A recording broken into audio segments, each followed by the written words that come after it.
Hi hello ನಮಸ್ಕಾರ ಎಲ್ಲರಿಗೂ nature spirit nine Kannada tarot card ರೀಡಿಂಗಿಗೆ welcome.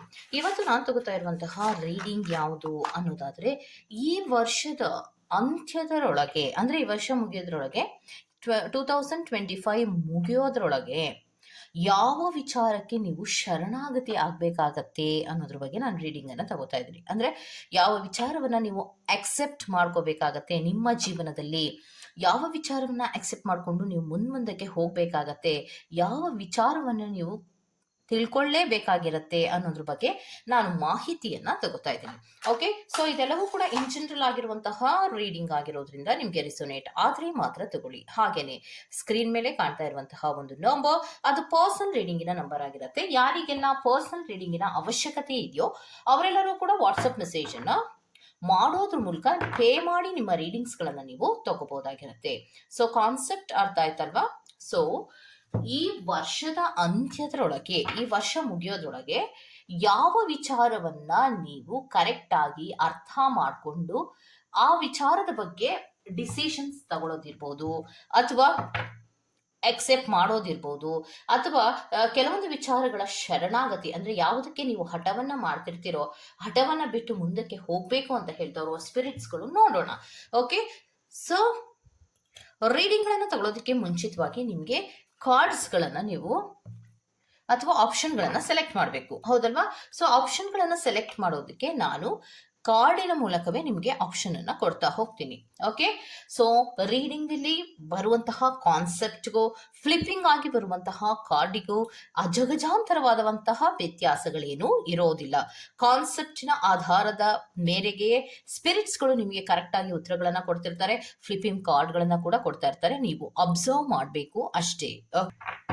Okay, so spirits file number 1 ಅವರಿಗೆ ಆಯ್ಕೆಯ ಕಾರ್ಡ್ ಆಗಿ ಏನು ಕೊಡೋದಕ್ಕೆ ಇಷ್ಟಪಡ್ತೀರಾ spirits? I request you spirits.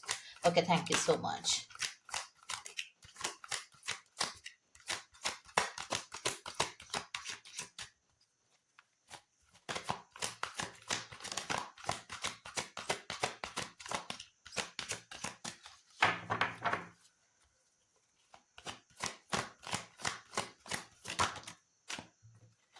Okay, ಮತ್ತೆ ಫೈಲ್ ನಂಬರ್ 2 ಅವರಿಗೆ ಆಯ್ಕೆಯ ಕಾರ್ಡ್ ಆಗಿ ಏನ್ ಕೊಡ್ತಾರೆ ಅನ್ನೋದನ್ನ ನೋಡೋಣ. ಓಕೆ, ಸೊ ಫೈಲ್ ನಂಬರ್ 2 ಅವರಿಗೆ ಆಯ್ಕೆಯ ಕಾರ್ಡ್ ಆಗಿ ಏನ್ ಕೊಡ್ತಾ ಇದ್ದಾರೆ, 1 ಅವರಿಗೆ ಏನ್ ಕೊಡ್ತಾ ಇದ್ದಾರೆ ಇದನ್ನ ನೋಡಿ. ಕಾರ್ಡ್ಸ್ ಅನ್ನ ಕರೆಕ್ಟ್ ಆಗಿ ಅಬ್ಸರ್ವ್ ಮಾಡಿ ನೋಡಿ. ಸೊ ಫೈಲ್ ನಂಬರ್ 1 ಅವರಿಗೆ ಕೊಡ್ತಾ ಇರುವಂತಹ ಕಾರ್ಡ್ ಸ್ಪಿರಿಟ್ಸ್ಗಳು ಏನ್ ಕೊಡ್ತಾ ಇದ್ದಾರೆ ಅಂದ್ರೆ ಪ್ರಾಸ್ಪರಿಟಿ ಅನ್ನುವಂತಹ ಒಂದು ಕಾರ್ಡ್ ಅನ್ನ ಕೊಡ್ತಾ ಇದ್ದಾರೆ. ಓಕೆ, ಸೊ ಇನ್ನೊಂದು ಏನ್ ಕೊಡ್ತಾ ಇದ್ದಾರೆ ಅನ್ನೋದಾದ್ರೆ ಫೈಲ್ ನಂಬರ್ 2 ಅವರಿಗೆ ಇನ್ನರ್ ಗಾಡೆಸ್ ಅನ್ನುವಂತಹ ಕಾರ್ಡ್ ಅನ್ನ ಕೊಡ್ತಾ ಇದ್ದಾರೆ.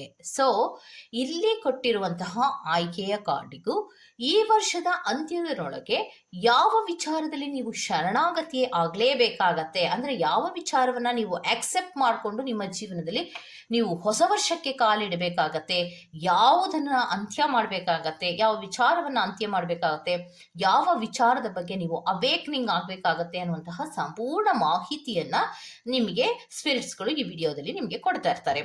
ಸೊ ಪ್ರಾಸ್ಪೆರಿಟಿ ಅನ್ನುವಂತಹ ಕಾರ್ಡ್ ಅನ್ನ ಆಯ್ಕೆ ಮಾಡ್ಕೊಂಡ್ರೆ ಫೈಲ್ ನಂಬರ್ 1, ಇನ್ನರ್ ಗಾಡೆಸ್ ಅನ್ನುವಂತಹ ಕಾರ್ಡ್ ಅನ್ನ ನೀವು ಆಯ್ಕೆ ಮಾಡ್ಕೊಂಡ್ರೆ ಫೈಲ್ ನಂಬರ್ 2 ಆಗಿರತ್ತೆ. ಆಯ್ಕೆಯನ್ನ ಮಾಡ್ಕೊಳ್ಳುವಾಗ ಬಹಳ ಕಾನ್ಸಂಟ್ರೇಷನ್ ಇಂದಲೇ ಮಾಡ್ಕೊಳ್ಳಿ.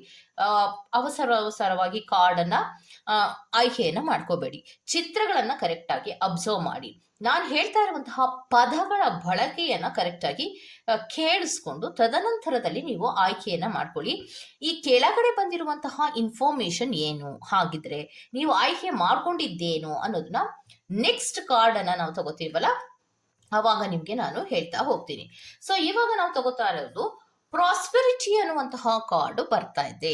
ಸೊ ಹಾಗಿದ್ರೆ ಪ್ರಾಸ್ಪೆರಿಟಿ ಅನ್ನುವಂತಹ ಕಾರ್ಡ್ ಅನ್ನ ಕೊಡ್ತಾ ಇದ್ದಾರೆ ಅಂದ್ರೆ ಯಾವ ವಿಚಾರದಲ್ಲಿ ನೀವು ಶರಣಾಗತಿ ಆಗ್ಬೇಕು ಅಂತ ಹೇಳ್ತಾ ಇದ್ದಾರೆ, ಯಾವ ವಿಚಾರದ ಬಗ್ಗೆ ನೀವು ಅವೇಕ್ನಿಂಗ್ ಆಗ್ಬೇಕು ಅಂತ ಹೇಳ್ತಾ ಇದ್ದಾರೆ ನೋಡೋಣವಾ. ಸೊ ಸ್ಪಿರಿಟ್ಸ್ ಫೈಲ್ ನಂಬರ್ 1 ಅವರ ಡೀಟೇಲ್ಸ್ ಅನ್ನ ಕೊಡಿ spirits. Okay, so file number 1 ಅವರಿಗೆ ಕಾರ್ಡ್ಗಳನ್ನ ಕೊಟ್ಟಿರುವಂತಹದ್ದು ಏನು ಅಂದ್ರೆ, ಓಕೆ, ಸೊ ಫೈಲ್ ನಂಬರ್ 1 ಅವರಿಗೆ ಏನು ಹೇಳ್ತಾ ಇದ್ದಾರೆ ಅನ್ನೋದಾದ್ರೆ ಪ್ರಾಸ್ಪೆರಿಟಿ ಅನ್ನುವಂತಹ ಕಾರ್ಡನ್ನು ಕೊಟ್ಟಿದ್ದಾರೆ. ಇದು ಒಂದು ಆಸ್ತಿಯ ವಿಚಾರವಾಗಿರ್ಬಹುದು, ಹಣಕಾಸಿನ ವಿಚಾರವಾಗಿರ್ಬಹುದು, ಅಥವಾ ಶೇರಿಂಗಿನ ವಿಚಾರವಾಗಿ ಇರಬಹುದು. ಅಂದರೆ ಹಣಕಾಸಿನ ಶೇರಿಂಗ್ ಇರ್ಬೋದು, ಆಸ್ತಿ ಪಾಸ್ತಿಗಳ ಶೇರಿಂಗ್ ವಿಚಾರವಾಗಿ ಇರಬಹುದು. ಒಟ್ಟಿನಲ್ಲಿ ನೀವು ಯಾವ ಸಿಚುಯೇಷನ್ಸ್ಗಳು ಬರ್ತಾ ಇದೆಯೋ ಅದನ್ನ ಅಕ್ಸೆಪ್ಟ್ ಮಾಡುವಂತಹ ಪ್ರಯತ್ನವನ್ನ ಮಾಡಿ ಅನ್ನೋದನ್ನ ಹೇಳ್ತಾ ಇದ್ದಾರೆ. ಯಾಕೆ ಅಂದ್ರೆ ಈ ಪ್ರಾಸ್ಪೆರಿಟೀಸ್ಗಳ ವಿಚಾರವಾಗಿ, ಹಣಕಾಸಿನ ವಿಚಾರವಾಗಿ, ಆಸ್ತಿಗಳ ವಿಚಾರಕ್ಕೆ ಸಂಬಂಧಪಟ್ಟಂತಹ ಸಿಚುಯೇಷನ್ಗಳಿಗೆ ಪಾಯಿಂಟ್ ನಂಬರ್ 1 ಅವರು ಸಿಗಾಕೊಂಡಿರುವಂತಹ ಸಾಧ್ಯತೆಗಳು ಹೆಚ್ಚಾಗಿ ಇರುತ್ತೆ. ಸೊ ಇಂತಹ ಸಂದರ್ಭದಲ್ಲಿ ಹೇಗೆ, ಯಾವ ರೀತಿ ನಾನು ನಡ್ಕೋಬೇಕು, ಏನು ಗೊತ್ತಾಗ್ತಾ ಇಲ್ವಲ್ಲ, ಈ ಸಿಚುಯೇಷನ್ಗಳು ಈ ರೀತಿ ಟರ್ನ್ ಆಗಿ ನನಗೆ ತೊಂದರೆಯನ್ನ ಕೊಡುತ್ತೆ ಅಂತ ನನಗೆ ಗೊತ್ತಿರಲಿಲ್ಲ ಅನ್ನುವಂತಹ ಆಲೋಚನೆಯ ಪರಿಸ್ಥಿತಿಗಳಲ್ಲಿ ನೀವಿರ್ತೀರ.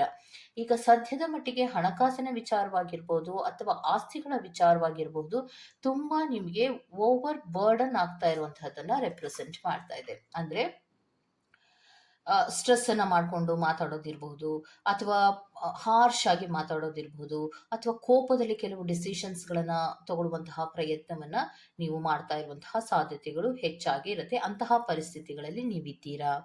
ಅದಕ್ಕೋಸ್ಕರವಾಗಿ ನೀವು ಏನನ್ನ ಈ ವರ್ಷದ ಅಂತ್ಯದಲ್ಲಿ ಬಿಡಬೇಕು ಅನ್ನೋದಾದ್ರೆ, ಏನು ಅಬಂಡೆನ್ಸ್ಗಳ ವಿಚಾರವಾಗಿರ್ಬೋದು, ಹಣಕಾಸು, ಆಸ್ತಿಗಳ ವಿಚಾರವಾಗಿ, ಶೇರಿಂಗಿನ ವಿಚಾರವಾಗಿ, ಡಿವೈಡಿಗೆ ಸಂಬಂಧಪಟ್ಟಂತಹ ವಿಚಾರವಾಗಿ ಏನೇ ಆಗಿದ್ರೂ ಕೂಡ ಅದನ್ನ ಕರೆಕ್ಟ್ ಆಗಿ ಕೂತ್ಕೊಂಡು ಯೋಚನೆ ಮಾಡಿ ಆಮೇಲೆ ನಿರ್ಧಾರಗಳನ್ನ ಮಾಡಿ. ಯಾಕೆ ಅಂದ್ರೆ ಸಿಚುಯೇಷನ್ಗಳು ತಕ್ಷಣಕ್ಕೆ ನಿಮ್ಮ ಎದುರಿಗೆ ಬಂದಾಗ ಕಸಿವಿಸಿ ಆಗೋದಿರಬಹುದು, ಸಿಟ್ಟಾಗೋದಿರಬಹುದು, ಕೋಪಗಳು ಬರುವಂತಹದ್ದು, ಸಡನ್ ಡಿಸಿಷನ್ ತಗೊಳ್ಳುವಂತಹದ್ದು, ಜಗಳಗಳನ್ನ ಆಡುವಂತಹ ಕೆಲವೊಂದು ಮನಸ್ಥಿತಿಗಳಲ್ಲಿ ನೀವು ಇರ್ತೀರಾ. ಸೊ ಆ ಮನಸ್ಥಿತಿಗಳಿಂದಲೇ ನೀವು ಮಾತಾಡೋದ್ರಿಂದ ಈ ಕೆಲವು ವಿಚಾರಗಳು ಅಥವಾ ಸಿಚುಯೇಷನ್ಗಳು ನಿಮಗೆ ಬಂದಿರುವಂತಹ ವಿಚಾರಗಳಿಗೆ ಏನಿದೆಯೋ ಅದನ್ನ ಬಗೆಹರಿಸ್ಕೊಳ್ಳೋದಕ್ಕೆ ಸಾಧ್ಯ ಇಲ್ಲ. ಅದರಿಂದ ನೀವು ಕೋಪವನ್ನ ಬಿಟ್ಟು ಸ್ವಲ್ಪ ಪ್ರಶಾಂತವಾಗಿ ಯೋಚನೆ ಮಾಡಿ ಮಾತಾಡುವಂತಹ ಪ್ರಯತ್ನವನ್ನ ಮಾಡಿ, ಸ್ವಲ್ಪ ಸ್ಟ್ರೆಸ್ ಮಾಡ್ಕೊಳ್ಳೋದನ್ನ ಬಿಟ್ಬಿಡಿ ಅನ್ನೋದನ್ನ ಹೇಳ್ತಾ ಇದ್ದಾರೆ. ಮತ್ತೆ ಇನ್ನೊಂದು ಏನು ಹೇಳ್ತಾ ಇದ್ದಾರೆ ಅನ್ನೋದಾದ್ರೆ, ನಿನಗೆ ಯಾವುದು ಸರಿ ಮತ್ತೆ ಯಾವುದು ತಪ್ಪು, ನಿನ್ನ ಮನೆಗೆ ಸಂಬಂಧಪಟ್ಟಂತೆ ಅಥವಾ ನಿನ್ನ ಕೆಲವು ಸಂದರ್ಭಗಳಿಗೆ ಸಂಬಂಧಪಟ್ಟಂತೆ ಯಾವ ರೀತಿಯ ನಿರ್ಧಾರವನ್ನ ಮಾಡಬೇಕು ಅನ್ನುವಂತಹ ಆಲೋಚನೆಯನ್ನ ಮಾಡಿದ್ರೆ ನಿಮಗೆ ಕೆಲವೊಂದು ಸಿಚುಯೇಷನ್ಗಳ ಪ್ರಾಬ್ಲಮ್ ಅನ್ನು ಸಾಲ್ವ್ ಮಾಡೋದಕ್ಕೆ ಸಾಧ್ಯ ಇದೆ. ನೀವೇನಂತ ಪೆದ್ರೇನಲ್ಲ, ಅಥವಾ ನೀವೇನೋ ಏನೋ ಗೊತ್ತಿಲ್ಲದೆ ಇರೋ ಅಂಥವ್ರು ಅಲ್ಲ. ನಿಮ್ಮ ಒಂದು ರೀತಿಯ ಎಕ್ಸ್ಪೀರಿಯನ್ಸ್ಗೆ ಸಂಬಂಧಪಟ್ಟಂತೆ, ಏಜ್ಗೆ ಸಂಬಂಧಪಟ್ಟಂತೆ ನೀವು ಆಲೋಚನೆಗಳನ್ನ ಮಾಡಿದ್ರೆ ಖಂಡಿತವಾಗಿಯೂ ನಿಮಗೆ ಬಂದಿರುವಂತಹ ಕೆಲವು ಸಮಸ್ಯೆಗಳನ್ನ ಬಗೆಹರಿಸ್ಕೋಬಹುದು. ಅಂತಹ ದೊಡ್ಡ ತೊಂದರೆಗಳೇನು ಆಗೋದಿಲ್ಲ. ಆದರೆ ಆಲೋಚನೆಗಳನ್ನ ಮಾಡಿ, ಸಡನ್ ಡಿಸಿಷನ್ಸ್ ಅನ್ನ ಮಾಡಿ ಏನೇನೋ ನಿರ್ಧಾರವನ್ನ ಮಾಡಬೇಡಿ. ಈ ವರ್ಷದ ಅಂತ್ಯದಲ್ಲಿ ನೀವು ಏನ್ ಮಾಡ್ಬೇಕು ಅಂದ್ರೆ ಹಾರ್ಡ್ ಅಂತ ಅನ್ಕೋಬೇಡಿ. ಸಿಚುಯೇಷನ್ಗಳು ತುಂಬಾ ಕಷ್ಟವಾಗಿದೆ, ನನಗೆ ಏನ್ ಡಿಸಿಷನ್ಸ್ ಅನ್ನ ಮಾಡೋದು ಗೊತ್ತಾಗ್ತಾ ಇಲ್ವಲ್ಲಪ್ಪ, ನಾನೇ ಒಂದು ರೀತಿಯ ಸ್ಟ್ರೆಸ್ಸಿನಲ್ಲಿ ಇದ್ದೀನಿ ಅಂತ ನೀವೇನ್ ಅನ್ಕೋತಾ ಇದ್ದೀರಾ, ಅದು ಯಾವುದನ್ನು ಕೂಡ ಮಾಡಬೇಡಿ, ಬಿಟ್ಟುಬಿಡಿ. ಸಿಚುಯೇಷನ್ಗಳಲ್ಲಿ ಏನೋ ಒಂದು ಚೇಂಜಸ್ ನಿಮ್ಮ ಲೈಫಿನಲ್ಲಿ ಈ ವರ್ಷದ ಅಂತ್ಯದಲ್ಲಿ ಬರ್ತಾ ಇದೆ ಅಂದ್ರೆ ಅದೆಲ್ಲವೂ ಕೂಡ ಒಳ್ಳೇದಕ್ಕೆ ಆಗ್ತಾ ಇದೆ ಅಂತ ಅನ್ಕೊಳ್ಳಿ. ಎಷ್ಟೋ ಮುಂದೆ ನೀವು ಮಾಡಬೇಕಾದಂತಹ ಕೆಲವೊಂದು ನಿರ್ಧಾರಗಳನ್ನ ನೀವು ಈ ವರ್ಷದ ಅಂತ್ಯದಲ್ಲೇ ಮಾಡ್ಬೇಕಾಗಿರತ್ತೆ. ಕೆಲವೊಬ್ರು ಈಗ ಆಲ್ರೆಡಿ ಫೇಸ್ ಅನ್ನ ಮಾಡ್ತಿರ್ತೀರ, ಸಡನ್ ಆಗಿ ಆಲೋಚನೆಗಳನ್ನ ಮಾಡೇ ಇರ್ಲಿಲ್ಲ, ಆದ್ರೂ ಕೂಡ ನನ್ನ ಜೀವನದಲ್ಲಿ ಕೆಲವೊಂದು ಸಿಚುಯೇಷನ್ಗಳು ನಡೀತಾ ಇದೆ. ಹೌದು, ಹಣಕಾಸಿನ ವಿಚಾರವಾಗಿರ್ಬೋದು, ಆಸ್ತಿಗಳ ವಿಚಾರವಾಗಿರ್ಬೋದು, ಶೇರಿಂಗಿನ ವಿಚಾರವಾಗಿರ್ಬೋದು, ಕೆಲವೊಂದು ಡಿಸಿಷನ್ಸ್ ಅನ್ನ ತಗೊಳ್ಬೇಕಾಗಿರುವಂತಹ ಸಂದರ್ಭಗಳು ಬಂದಾಗ ನಿಮ್ಗೆ ಆಲೋಚನೆಗಳನ್ನ ಮಾಡುವಾಗ ತುಂಬಾ ಕೋಪಗಳು ಬರ್ತಾ ಇದೆ. ಅದನ್ನ ಕಡಿಮೆ ಮಾಡ್ಕೊಳ್ಳಿ, ಅದನ್ನ ಬಿಟ್ಬಿಡಿ. ಯಾವ ಸಿಚುಯೇಷನ್ ಬರ್ತಾ ಇದೆಯೋ ಅದನ್ನ ಕರೆಕ್ಟ್ ಆಗಿ ಕೂತ್ಕೊಂಡು ಯೋಚನೆ ಮಾಡಿ ನಿರ್ಧಾರವನ್ನ ಮಾಡ್ಬೇಕಾಗತ್ತೆ. ಈ ವರ್ಷದ ಅಂತ್ಯದಲ್ಲಿ ನಿಮಗೆ ಬಂದಿರುವಂತಹ ಕೆಲವೊಂದು ಸಿಚುಯೇಷನ್ಸ್ ಗಳನ್ನ ಈ ರೀತಿ ನೀವು ಹ್ಯಾಂಡಲ್ ಮಾಡಿ. ನೀವೇನ್ ಇವಾಗ ಹ್ಯಾಂಡಲ್ ಮಾಡ್ತಾ ಇರುವಂತಹ ರೀತಿ ಏನಿದೆಯಾ ಅದು ತಪ್ಪಾಗಿದೆ, ಅಥವಾ ಅದರಲ್ಲಿ ಆಲೋಚನೆಗಳನ್ನ ಮಾಡುವಂತಹ ಶಕ್ತಿ ಕಡಿಮೆ ಇದೆ. ಆದ್ರೆ ಸ್ವಲ್ಪ ಪ್ರಶಾಂತತೆಯಿಂದ ಯೋಚನೆ ಮಾಡಿದ್ರೆ, ನೀವು ಕೆಲವೊಂದು ಕೋಪಗಳನ್ನ ಬಿಟ್ಟು ಯೋಚನೆ ಮಾಡಿದ್ರೆ, ಏನ್ ನಿಮ್ಗೆ ಸಿಚುಯೇಷನ್ ಬಂದಿದೆಯೋ ಈ ವರ್ಷದ ಅಂತ್ಯದಲ್ಲಿ ಏನು ಕೆಲವೊಬ್ಬರಿಗೆ ಬರ್ತಾ ಇದೆ, ಕೆಲವೊಬ್ಬರಿಗೆ ಆಲ್ರೆಡಿ ಬಂದಿದೆ, ಆ ಸಿಚುಯೇಷನ್ಗಳನ್ನ ಪ್ರಶಾಂತತೆಯಿಂದ ಹ್ಯಾಂಡಲ್ ಮಾಡಿ. ಶರಣಾಗತಿ ಯಾವುದಕ್ಕೆ ಆಗ್ಬೇಕು ಅಂದ್ರೆ ಕೋಪವನ್ನ ಬಿಡೋದ್ರ ಕಡೆಗೆ ಹೆಚ್ಚು ಗಮನವನ್ನ ಕೊಡಬೇಕು. ನಾವು ಹೆಚ್ಚು ಕೋಪವನ್ನ ಮಾಡ್ಕೊಳ್ಳೋದ್ರಿಂದ ನಮ್ಮ ಆರೋಗ್ಯವೇ ಹಾಳಾಗತ್ತೆ, ನಮ್ಮ ಮನೆಯ ನೆಮ್ಮದಿಯೇ ಹಾಳಾಗತ್ತೆ. ಮತ್ತೆ ನನಗೂ ಕೂಡ ಯೋಚನೆ ಮಾಡೋ ಶಕ್ತಿ ಇರೋದ್ರಿಂದ ಎಷ್ಟೋ ಮುಂದಿನ ದಿನಗಳಲ್ಲಿ ಮಾಡಬೇಕಾಗಿರೋ ಕೆಲವು ನಿರ್ಧಾರಗಳನ್ನ ನನಗೆ ಮುಂಚೆ ಬಂದಿದೆ ಅನ್ನುವಂತಹ ಒಂದು ಸಮಾಧಾನ ರೀತಿಯಲ್ಲಿ ಯೋಚನೆಯನ್ನ ಮಾಡಿದ್ರೆ ನಿಮಗೆ ಅಂತಹ ದೊಡ್ಡ ತೊಂದರೆಗಳೇನೋ ಆಗೋದಿಲ್ಲ. ಆದ್ರೆ ಅದೆಲ್ಲವನ್ನ ಯೋಚನೆ ಮಾಡೋದಕ್ಕೆ ಸ್ವಲ್ಪ ಪ್ರಶಾಂತವಾಗಿ ನೀವು ಇರಲೇಬೇಕಾಗತ್ತೆ ಅನ್ನೋದನ್ನ ಹೇಳ್ತಾ ಇದ್ದಾರೆ. ಸೊ ಕಷ್ಟವೇ ಆದ್ರೂ ಕೂಡ ಕಷ್ಟ ಅಲ್ಲದ ರೀತಿಯಲ್ಲಿ ನೀವು ಅದನ್ನ ಸಾಲ್ವ್ ಮಾಡ್ಕೋಬಹುದು ಅದನ್ನ ಅಂತ ಹೇಳ್ತಾ ಇದ್ದಾರೆ. ಸೊ ಸಿಚುಯೇಷನ್ಗಳು ಬಂದಾಗ ಕರೆಕ್ಟ್ ಆಗಿ ಆಲೋಚನೆಯನ್ನ ಮಾಡಿ ನಿರ್ಧಾರವನ್ನ ಮಾಡಿ. ಈ ವರ್ಷದ ಅಂತ್ಯದಲ್ಲಿ ನೀವು ಮಾಡಬೇಕಾಗಿರೋದು ಇದೇ ಕೆಲಸ ಅನ್ನೋದನ್ನ ಹೇಳ್ತಾ ಇದ್ದಾರೆ. Next file number 2. Inner goddess ಅನ್ನುವಂತಹ ಕಾರ್ಡ್ ಬಂದಿದೆ ಅಂದ್ರೆ ಏನು?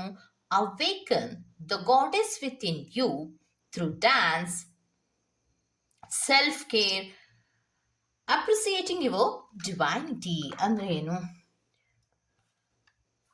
ಅವೇಕ್ನಿಂಗ್ ಆಗಬೇಕು. ಯಾವ ವಿಚಾರವಾಗಿ ಅವೇಕ್ನಿಂಗ್ ಆಗಬೇಕು? ಇನ್ನರ್ ಗಾಡೆಸ್, ನನ್ನ ಒಳಗೆ ದೇವರಿದ್ದಾನೆ, ಎಲ್ಲವನ್ನ ರಕ್ಷಣೆ ಮಾಡ್ತಾನೆ, ಮತ್ತೆ ನನಗೆ ಏನ್ ಬೇಕು ಏನ್ ಬೇಡ ಎಲ್ಲವೂ ಕೂಡ ಗೊತ್ತಿದೆ, ಅವರಿಗೆಲ್ಲವೂ ಕೂಡ ಗೊತ್ತಿದೆ ಅನ್ನುವಂತಹ ಮನಸ್ಥಿತಿಯನ್ನ ಮಾಡ್ಕೊಂಡ್ಬಿಟ್ರೆ ಪ್ರಶಾಂತತೆ ಅನ್ನೋದು ಖಂಡಿತವಾಗಿಯೂ ನಿಮಗೆ ಸಿಗತ್ತೆ ಅನ್ನೋದನ್ನ ಹೇಳ್ತಾ ಇದ್ದಾರೆ. ಹಾಗಿದ್ರೆ ಈ ವರ್ಷದ ಅಂತ್ಯದಲ್ಲಿ ಯಾವ ವಿಚಾರವಾಗಿ ನೀವು ಸರೆಂಡರ್ ಆಗಬೇಕು, ಶರಣಾಗತಿಯನ್ನ ಪಡ್ಕೋಬೇಕಾಗತ್ತೆ ಅನ್ನೋದಾದ್ರೆ, ಕೆಲವೊಂದು ವಿಚಾರಗಳನ್ನ ನಾವು ಅಬ್ಸರ್ವೇಷನ್ ಮಾಡಿರೋದಿಲ್ಲ. ಕೆಲವೊಂದು ವಿಚಾರಗಳ ಬಗ್ಗೆ ನಾವು ತುಂಬಾ ಹಠವನ್ನ ಮಾಡ್ತಿರ್ತೀವಿ. ಓಕೆ, ಕೆಲವೊಂದು ವಿಚಾರಗಳಲ್ಲಿ ಯಾವುದು ಸರಿ ಯಾವುದು ತಪ್ಪು ಅನ್ನುವಂತಹ ಕೆಲವು ವಿಚಾರಗಳಲ್ಲಿ ನಾವು ಕೆಲವೊಂದು ಇಂಬ್ಯಾಲೆನ್ಸ್ಗಳನ್ನ ನಮ್ಮ ಜೀವನದಲ್ಲಿ ಮಾಡ್ತಾ ಇರ್ತೀವಿ. ಅಂತಹ ವಿಚಾರಕ್ಕೆ ಸಂಬಂಧಪಟ್ಟಂತೆ ಅಥವಾ ಆ ತರಹದ ಸಿಚುಯೇಷನ್ಗಳು ಬಂದಾಗ ಕೆಲವೊಂದನ್ನ ಅವೇಕ್ನಿಂಗ್ ಮಾಡ್ಕೋಬೇಕಾಗತ್ತೆ. ಸೆಲ್ಫ್ ಕೇರ್ಗಳನ್ನ ನೀವು ಮಾಡಬೇಕಾಗತ್ತೆ. ನಿಮ್ಮ ಕೆಲವೊಂದು ಸೆಲ್ಫ್ ಕೇರ್ಗಳನ್ನ ನೀವೇ ಮಾಡಬೇಕು. ನಿಮಗೆ ಒಳ್ಳೇದಾಗೋ ರೀತಿಯಲ್ಲಿ ಯಾರೋ ಬಂದು ಮಾಡ್ತಾರೆ ವೇಟಿಂಗ್ ಅನ್ನ ಮಾಡಬೇಡಿ, ಅದನ್ನ ಬಿಟ್ಬಿಡಿ. ಅದನ್ನ ಯಾವತ್ತೂ ಕೂಡ ಮಾಡಬಾರ್ದು. ಯಾರೋ ನನಗೊಬ್ರು ಬಂದು ಸಹಾಯವನ್ನ ಮಾಡ್ತಾರೆ, ಬೇಡ, ಅದನ್ನ ಬಿಟ್ಬಿಡಿ. ಮತ್ತೆ ಸಿಚುಯೇಷನ್ಸ್ಗಳನ್ನ ಹ್ಯಾಂಡಲ್ ಮಾಡುವಂತಹ ಪ್ರಯತ್ನವನ್ನ ಮಾಡಿ, ಕ್ರಿಯೇಟಿವ್ ಆಗಿ ಆಲೋಚನೆಗಳನ್ನ ಮಾಡಿ. ಯಾವುದೋ ಒಂದು ಪ್ರಾಬ್ಲಮ್ ಬರ್ತಾ ಇದೆ ಅಂದ್ರೆ ಆ ಪ್ರಾಬ್ಲಮ್ಗಳನ್ನ ನಾನು ಹೇಗೆ ಸಾಲ್ವ್ ಮಾಡಬೇಕು, ಯಾವ ರೀತಿ ನಾನು ಸಾಲ್ವ್ ಮಾಡಿದ್ರೆ ನನಗೆ ಸರಿ ಹೋಗುತ್ತೆ, ನನ್ನ ಮನೆಗಾಗ್ಲಿ ಅಥವಾ ನನ್ನ ಕೆಲವೊಂದು ಸಿಚುಯೇಷನ್ಗಳಿಗಾಗ್ಲಿ ನಾನು ಹೇಗೆ ಸಾಲ್ವ್ ಮಾಡಬೇಕು ಅದನ್ನ ಯೋಚನೆಯನ್ನ ಮಾಡಿ. ಮತ್ತೆ ಇನ್ನೊಂದು ಏನು ಅಂದ್ರೆ, ಮುನ್ನೆಚ್ಚರಿಕೆ ಕ್ರಮಗಳನ್ನ ಈಗಲೇ ನೀವು ತಗೊಂಡ್ಬಿಟ್ರೆ ಅಥವಾ ನಾನು ಹೇಗೆ ಕೆಲವೊಂದು ಸಿಚುಯೇಷನ್ಗಳನ್ನ ಫೇಸ್ ಮಾಡಬೇಕು, ಅದನ್ನ ಪಾಸಿಟಿವ್ ಆದ ರೀತಿಯಲ್ಲಿಯೇ ಫೇಸ್ ಮಾಡಬೇಕು ಅನ್ನುವಂತಹ ಆಲೋಚನೆಗಳನ್ನ ಮಾಡಿದ್ರೆ ನಿಮ್ಗೆ ಎಂತಹ ಸಮಸ್ಯೆ ಇದ್ರೂ ಸಾಲ್ವ್ ಆಗತ್ತೆ ಅನ್ನೋದನ್ನ ಹೇಳ್ತಾ ಇದ್ದಾರೆ. ಮತ್ತೆ ಇನ್ನೊಂದು ಏನಂದ್ರೆ, ಬಂದಿರುವಂತಹ ಸಿಚುಯೇಷನ್ಗಳನ್ನ ಹ್ಯಾಸ್ ಇಟ್ ಈಸ್ ಹೇಗೆ ನಿಮ್ಗೆ ಬರ್ತಾ ಇದೆ, ಕೆಲವೊಂದು ಮುನ್ನೆಚ್ಚರಿಕೆಯನ್ನ ತಗೋ ಅಂತ ಹೇಳ್ತಾ ಇರೋದಿರ್ಬೋದು, ನಿನ್ನ ಬಗ್ಗೆ ಮಾತ್ರವೇ ನೀನು ಗಮನವನ್ನ ಕೊಡು ಅಂತ ಹೇಳೋದಿರ್ಬೋದು, ಅಥವಾ ನಿನ್ನ ಒಂದು ಪವರಿನ ಬಗ್ಗೆ ನಿನಗೆ ಒಂದು ಆಶ್ಚರ್ಯಕರ ಆಗತ್ತೆ ನಿನಗೆ ಅಂತ ಏನ್ ಸ್ಪಿರಿಟ್ಸ್ಗಳು ಹೇಳ್ತಾ ಇದ್ದಾರೆ ಅದು ಕರೆಕ್ಟ್ ಆಗಿದೆ. ಯಾಕೆ ಅಂದ್ರೆ ಸಿಚುಯೇಷನ್ಗಳನ್ನ ಫೈಟ್ ಮಾಡಕ್ ಹೋಗ್ಬೇಡಿ. ಈ ಸಿಚುಯೇಷನ್ ನನಗೆ ಬರಬಾರ್ದಾಗಿತ್ತು, ನಾನು ತುಂಬಾ ಒಳ್ಳೆಯವರು, ನನಗೆ ಯಾಕೆ ಮೇಲಿಂದ ಮೇಲೆ ಕಷ್ಟ ಬರ್ತಾ ಇದೆ, ಈ ತರಹ ಆಲೋಚನೆಗಳನ್ನ ಮಾಡಬೇಡಿ. ಮತ್ತೆ ಇನ್ನೊಂದು ಏನು ಅನ್ನೋದಾದ್ರೆ, ಯಾವುದೇ ಸಿಚುಯೇಷನ್ ನಿಮ್ಮ ಲೈಫಿನಲ್ಲಿ ಬರ್ತಾ ಇದೆ ಅಂದ್ರೆ ಅದನ್ನ ಆಕ್ಸೆಪ್ಟ್ ಮಾಡಿ. ಯಾಕಂದ್ರೆ ಅದನ್ನ ಏನು ಚೇಂಜಸ್ ಮಾಡಕ್ ಆಗಲ್ಲ ಅಂದ್ಮೇಲೆ ನಾನು ಆಕ್ಸೆಪ್ಟ್ ಮಾಡಲ್ಲ ಅಂತ ನೀವು ಹಠ ಹಿಡಿದು ಕೂತ್ಕೊಂಡ್ರು ಕೂಡ ಯಾವುದೇ ಚೇಂಜಸ್ ಅಂತೂ ಆಗೋದಿಲ್ಲ ಅಲ್ವಾ. ಸೊ ಅದನ್ನ ಆಸ್ ಇಟ್ ಈಸ್ ಹೇಗೆ ಬರುತ್ತೋ ಹಾಗೆ ಅಕ್ಸೆಪ್ಟ್ ಮಾಡ್ಕೊಂಡು ಮುಂದಕ್ಕೆ ಹೋಗುವಂತ ಪ್ರಯತ್ನವನ್ನ ಮಾಡಿ ಅನ್ನೋದನ್ನ ಹೇಳ್ತಾ ಇದ್ದಾರೆ. ಇನ್ನೊಂದು, ಇಂಟ್ಯೂಷನ್ನಿನ ಕಡೆಗೆ ಗಮನವನ್ನ ಕೊಡಿ, ಆತ್ಮದ ಕೆಲವು ಧ್ವನಿಗಳ ಕಡೆಗೆ ಗಮನವನ್ನ ಕೊಡಿ ಅನ್ನೋದನ್ನ ಹೇಳ್ತಾ ಇದ್ದಾರೆ. ಯಾಕೆ ಅನ್ನೋದಾದ್ರೆ, ಆತ್ಮದ ಕೆಲವು ಇನ್ನರ್ ಗೈಡೆನ್ಸ್ ಅನ್ನ ನೀವು ತಗೊಂಡು ಮುಂದಕ್ಕೆ ಹೋಗ್ತಾ ಇದ್ದಾಗ ಎಲ್ಲವೂ ಕೂಡ ಸರಿ ಇರುತ್ತೆ. ಅದರಲ್ಲಂತೂ ಈಗ ಬಂದಿರುವಂತಹ ಸಿಚುಯೇಷನ್ಸಿನ ಪ್ರಕಾರವಾಗಿ ಗಿಲ್ಟ್ ಆಗ್ತೀರಾ, ತುಂಬಾ ಹರ್ಟ್ ಆಗ್ತೀರಾ, ಫೀಲಿಂಗ್ಗಳು ಲೆಫ್ಟ್ ಔಟ್ ಆಗೋ ರೀತಿಯಲ್ಲಿ ಆಲೋಚನೆಗಳನ್ನ ಮಾಡ್ತೀರಾ, ಅಳ್ತೀರಾ, ನೋವು ಪಡ್ತೀರಾ, ಮುಂದೇನು ಅನ್ನೋದ್ರ ಬಗ್ಗೆ ಸಂಕಟವನ್ನ ಪಡ್ತೀರಾ. ಇದು ಯಾವುದನ್ನು ಮಾಡಬೇಡಿ. ಯಾಕೆ ಅಂದ್ರೆ ಸಿಚುಯೇಷನ್ಗಳು ಈಗ ಆಲ್ರೆಡಿ ಬಂದ್ಬಿಟ್ಟಿದೆ, ಅದನ್ನ ಸಾಲ್ವ್ ಮಾಡ್ಕೋಬೇಕು. ಆ ಸಾಲ್ವ್ ಮಾಡ್ಕೋಬೇಕು ಅಂದರೆ ನಾನು ಏನು ಮಾಡಬೇಕು? ಅಳ್ತಾ ಕೂತಿದ್ರಂತೂ ಸಾಧ್ಯ ಇಲ್ಲ ಅಲ್ವಾ? ಅಥವಾ ಬೇಜಾರು ಮಾಡ್ಕೊಂಡ್ರಂತೂ ಸಾಧ್ಯ ಇಲ್ಲ. ಅಥವಾ ನೀವು ಬೇಜಾರು ಮಾಡಿ ಅಳ್ಕೊಂಡು ಕತ್ಲೆ ಕೋಣೆಯಲ್ಲಿ ಕೂತಿದ್ರೆ ಯಾರು ಬಂದು ಬಾ ಬೆಳಕಿನ ಕಡೆ ಬಾ, ಯಾಕೆ ನೀನು ಕತ್ಲೆಯಲ್ಲಿದ್ಯಾ? ಯಾರು ಹೇಳೋರಿಲ್ಲ. ಸೊ ಅಂಥದ್ರ ಮೇಲೆ ನಿಮ್ಮ ಕಡೆಗೆ ನೀವು ಗಮನವನ್ನ ಕೊಟ್ಟು ಆಗಿರುವಂತಹ ತಪ್ಪುಗಳು ನಿಮ್ಮಿಂದ ಗೊತ್ತಿದ್ದಾಯ್ತೋ ಅಥವಾ ಗೊತ್ತಿಲ್ಲದೆ ಆಯ್ತೋ, ಆಗಿರೋದು ಆಗೋಗಿದೆ. ಸಿಚುಯೇಷನ್ಗಳನ್ನ ಆಕ್ಸೆಪ್ಟ್ ಮಾಡಿ ನಿಮ್ಮ ಅಂತರಾತ್ಮ ಯಾವುದು ಸರಿ ಅನ್ಸುತ್ತೋ ಆ ಕಡೆಗೆ ಮುಂದೆ ಹೋಗುವಂತಹ ಪ್ರಯತ್ನವನ್ನ ಮಾಡಿ. ಎಲ್ಲವೂ ಕೂಡ ಸರಿ ಹೋಗುತ್ತೆ. ಯಾಕಂದ್ರೆ ಒಂದು ಲೈಫ್ ಅನ್ನೋದು ನಿಂತ ನೀರಂತೂ ಅಲ್ಲ. ಅದು ಯಾವಾಗ್ಲೂ ಕೂಡ ಹರಿಯುವ ರೀತಿ ಇದ್ರೇನೆ ಬೆಟರ್. ಯಾಕೆಂದ್ರೆ ಏನೋ ಒಂದು ಸಮಸ್ಯೆ ಬಂತು ಅದಕ್ಕೊಂದು ಸೊಲ್ಯೂಷನ್, ಏನೋ ಒಂದು ಕಷ್ಟ ಬಂತು ಅದಕ್ಕೊಂದು ಸೊಲ್ಯೂಷನ್. ಇದೆ ಅಲ್ವಾ ಲೈಫಿನ ಸರ್ಕಲ್, ಅಷ್ಟೇ ಅಷ್ಟೇ ನಡೀತಾ ಇರುತ್ತೆ. ಸೊ ಅದನ್ನ ಬಿಟ್ಟು ನಾವು ನಿಂತ ನೀರಿನ ತರ ಇದೊಂದು ನನಗೆ ಕಷ್ಟ ಬಂದಿದೆ ನಾನು ಇಲ್ಲೇ ಸ್ಟಕ್ ಆಗ್ತೀನಿ ಅಂದ್ರೆ ಅಂತೂ ಖಂಡಿತ ಸಾಧ್ಯ ಇಲ್ಲ. Move on ಆಗ್ಲೇಬೇಕು. ಸೊ ಆಗ್ಬೇಕು ಅನ್ನೋದಾದ್ರೆ ನೀವು ಪಾಸಿಟಿವ್ ಆದಂತಹ ರೀತಿಯಲ್ಲಿ ಆಲೋಚನೆಗಳನ್ನ ಮಾಡಿ, ಸಿಚುಯೇಷನ್ಸ್ ಗಳನ್ನ ಅಕ್ಸೆಪ್ಟ್ ಮಾಡಿ, ಮತ್ತೆ ಇಂಟ್ಯೂಷನ್ ಹೇಳುವ ಕಡೆಗೆ, ಆತ್ಮದ ಧ್ವನಿಯ ಕಡೆಗೆ ನೀವು ಹೋಗ್ತಾ ಇದ್ರೆ ಖಂಡಿತವಾಗಿಯೂ ನಿಮ್ಗೆ ಇನ್ನರ್ ಗೈಡೆನ್ಸ್ ಸಿಕ್ಕೇ ಸಿಗುತ್ತೆ ಅನ್ನೋದು. ಓಕೆ, ಸೊ ಇದಿಷ್ಟು. ಹಾಗಿದ್ರೆ ಪಾಯಿಂಟ್ ನಂಬರ್ 2 ಅವರು ಏನನ್ನ ಬಿಡಬೇಕು ಅನ್ನೋದಾದ್ರೆ, ಕ್ರಿಯೇಟಿವಿಟಿಯೇ ಇಲ್ಲದ ರೀತಿಯಲ್ಲಿ ನೆಗೆಟಿವ್ ರೀತಿಯಲ್ಲಿ ಆಲೋಚನೆಗಳನ್ನ ಮಾಡೋದನ್ನ ಬಿಡ್ಬೇಕಾಗತ್ತೆ. ಮತ್ತೆ ಸಿಚುಯೇಷನ್ಸ್ ಗಳನ್ನ ಆಸ್ ಇಟ್ ಈಸ್ ನಾನು ಅಕ್ಸೆಪ್ಟ್ ಮಾಡೋದಿಲ್ಲ ಅಂತ ಹಠ ಹಿಡಿತೀರಲ್ಲ, ಅದನ್ನ ಬಿಡ್ಬೇಕಾಗತ್ತೆ. ಅಂತರಾತ್ಮದ ಕೆಲವು ಧ್ವನಿಗಳು ಮೇಲಿಂದ ಮೇಲೆ ಹೇಳ್ತಾ ಇದ್ರು ಅದರ ಕಡೆಗೆ ಕಿವಿ ಕೊಡದೆ ಅಳ್ತಾ ಇರ್ತಿರಲ್ಲ, ದುಃಖ ಪಡ್ತಾ ಇರ್ತಿರಲ್ಲ, ನೋವನ್ನ ಪಡ್ತಾ ಇರ್ತಿರಲ್ಲ, ಸಂಕಟವನ್ನ ಪಡ್ತಾ ಇರ್ತಿರಲ್ಲ, ಮುಂದೇನು ದಾರಿ ಇಲ್ಲ ಅನ್ನೋದನ್ನ ಪದೇ ಪದೇ ನಿಮ್ಮ ಬಾಯಲ್ಲಿ ಹೇಳ್ತಾ ಇರ್ತಿರಲ್ಲ, ಅದನ್ನ ಬಿಟ್ಟು ನೀವು ಮುಂದಕ್ಕೆ ಹೋಗ್ಬೇಕಾಗತ್ತೆ ಅನ್ನೋದನ್ನ ಸ್ಪಿರಿಟ್ಸ್ಗಳು ಹೇಳ್ತಾ ಇದ್ದಾರೆ. ಓಕೆ, ಸೊ ಇದಿಷ್ಟು ಪಾಲಮಚ್ಚು ಅವರ ರೀಡಿಂಗ್ ಆಗಿರುತ್ತೆ. ಈ ತರಹದ ರೀಡಿಂಗ್ ನಿಮ್ಗೆ ಇಷ್ಟ ಆಗಿದ್ರೆ ದಯವಿಟ್ಟು ಸಬ್ಸ್ಕ್ರೈಬ್ ಮಾಡಿ, ಪಕ್ಕದಲ್ಲೇ ಇರುವಂತಹ ಬೆಲ್ ಐಕಾನ್ ಅನ್ನ ಪ್ರೆಸ್ ಮಾಡಿ. ನಾನು ನಿಮ್ಮನ್ನ ಮತ್ತೊಂದು ರೀಡಿಂಗ್ ಗಳಲ್ಲಿ ಸಿಗ್ತೀನಿ ಅಂತ ಹೇಳ್ತಾ ಅನಿಬೇಕು. Take care, by.